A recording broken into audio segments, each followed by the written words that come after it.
O Tribunal Regional Eleitoral faz os ajustes finais dos preparativos para as eleições do próximo domingo no Rio Grande do Norte. E eu converso sobre esse assunto com a coordenadora de cadastro eleitoral do TRE, Andréa Campos. Boa tarde, Andréa. Quais são as principais orientações para os eleitores nessa reta final? Boa tarde a todos. A principal orientação é que o eleitor ele leve, a colinha para a sessão eleitoral, para que ele possa votar com segurança, no menor espaço de tempo possível no dia da eleição e que ele obedeça às regras da eleição. E que regras são essas?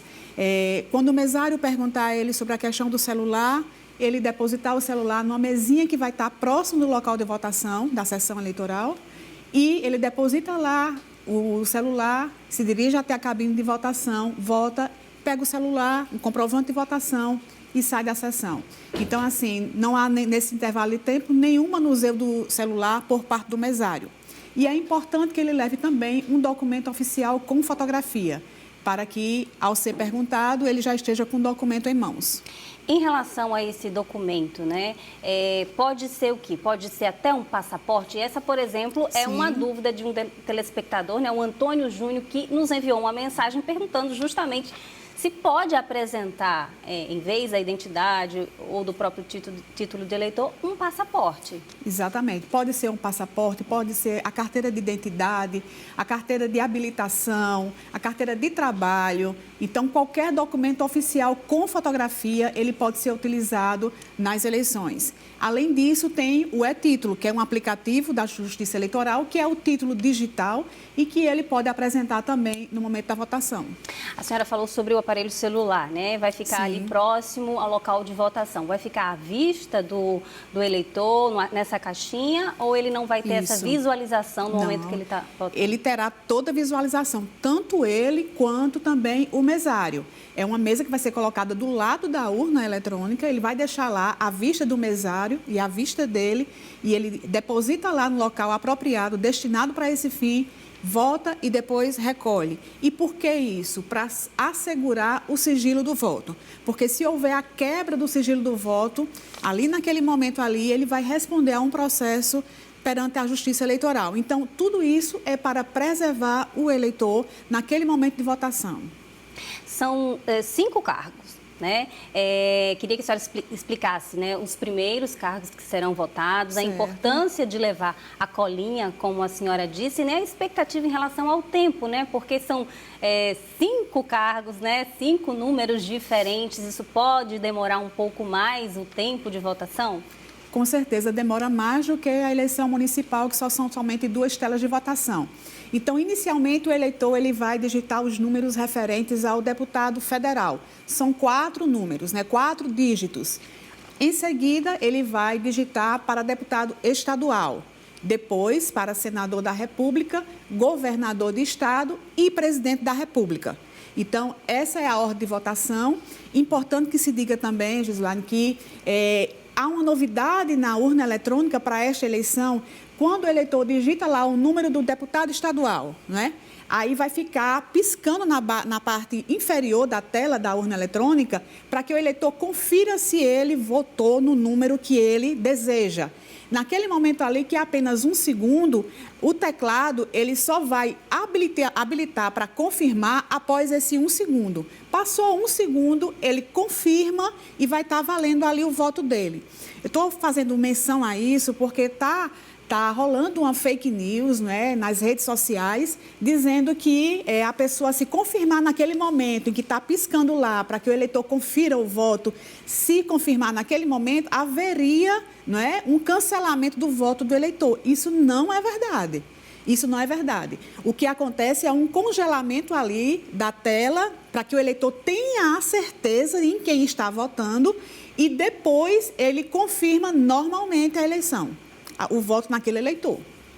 Andréa, já que a senhora tocou no assunto dessa questão das fake news, né? Sim. Há um tempo, principalmente quando o TRE estava fazendo aquele chamamento para o cadastramento dos títulos, né? Atualização, saiu uma fake news de que idosos teriam os títulos cancelados, mas as pessoas que não são mais obrigadas a votar, elas não têm o título cancelado, a não ser que tenham deixado de votar, é isso mesmo? O eleitor, a partir de 70 anos de idade, ele não tem mais a obrigatoriedade de votar. O voto dele é facultativo. E pelo voto ser facultativo, ele não tendo essa obrigatoriedade, ele não votando nas eleições, ele não tem o título dele cancelado. Ele fica como se tivesse votado nas eleições normalmente, para nós. Porque para nós, tanto faz ele ir votar como não. No registro lá do cadastro vai estar igual. Da mesma forma, o jovem. O jovem de 16 a 17 anos, o voto para ele também é facultativo. Então, ele tirou o título agora em maio. E se por acaso ele não quiser votar nas eleições, não tem problema, porque é facultativo para ele nesse momento. A partir do momento que ele fizer 18 anos de idade, aí sim, é obrigatório pela própria Constituição Federal. Então, realmente foi uma fake news. No final do alistamento eleitoral, né, do cadastro, eles procuraram bastante, inclusive pessoas bem idosas, de 90 anos. Eu estava na terceira zona eleitoral na época, eu cheguei a receber eleitores bem idosos, preocupados que o título estava cancelado. E quando a gente ia ver no cadastro, estava lá regular, tudo direitinho, né? E ele saía satisfeito com essa informação. Então, assim, angustiou bastante a população idosa essa fake news. Em relação, ainda falando sobre fake news, né? Como é que o TRE está se preparando, né, para lidar com esse tipo de notícia? Várias notícias falsas. Sim. Existem canais em que o eleitor pode fazer denúncias, inclusive durante o dia da eleição. Sim, sim. Nós temos a ouvidoria, né, tanto do TSE como do TRE para esse fim. No site do TSE tem lá um canal sobre a questão da desinformação. Então, o eleitor lá ele pode consultar se determinado vídeo que está circulando nas redes sociais, ele é realmente verdadeiro ou é uma fake news. Então, tem vários canais que ele pode verificar se aquela notícia ela é verídica ou não. Em relação aos locais de votação, né? Como é que o eleitor pode conferir se não houve nenhuma mudança naquela sessão, se continua no mesmo local que ele costumava votar? Quais os canais para ele procurar essas informações? Tem o Disque Eleitor, que é o 0800 084 6464. Esse Disque Eleitor, ele tanto pode falar com o atendente, como pode ser através de WhatsApp. Então, ele tem esse canal.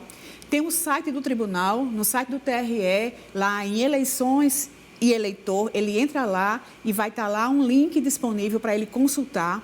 Além disso, tem o aplicativo, não é, do e-título, que ele pode, com o e-título, já saber não só o local de votação, mas tem toda a rota para ele chegar até a associação eleitoral. Então, é importante que o eleitor, antes do dia da eleição, ele já tenha certeza onde vai votar.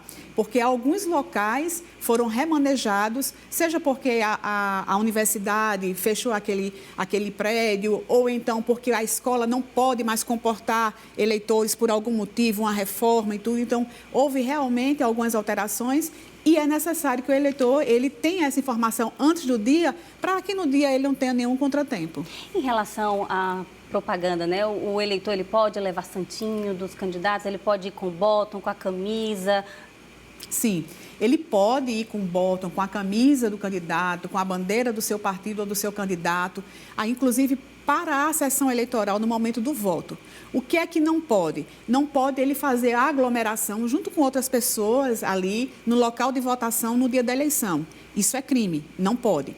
Ele pode levar o santinho dele? Pode sim, para a sessão eleitoral, para poder votar. Mas ele não pode deixar o santinho lá na sessão eleitoral, em cima da urna. Ali ele está cometendo um crime eleitoral naquele dia.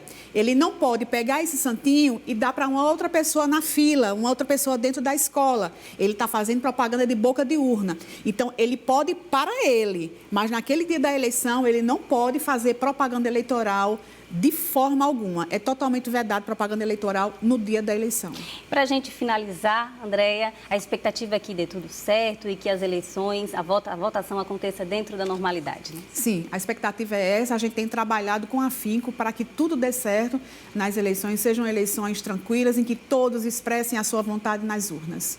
Ok, Andréia Campos, coordenadora de cadastro eleitoral do TRE, muito obrigada pela sua entrevista aqui no Jornal do Dia. Uma boa tarde para a senhora. Boa tarde.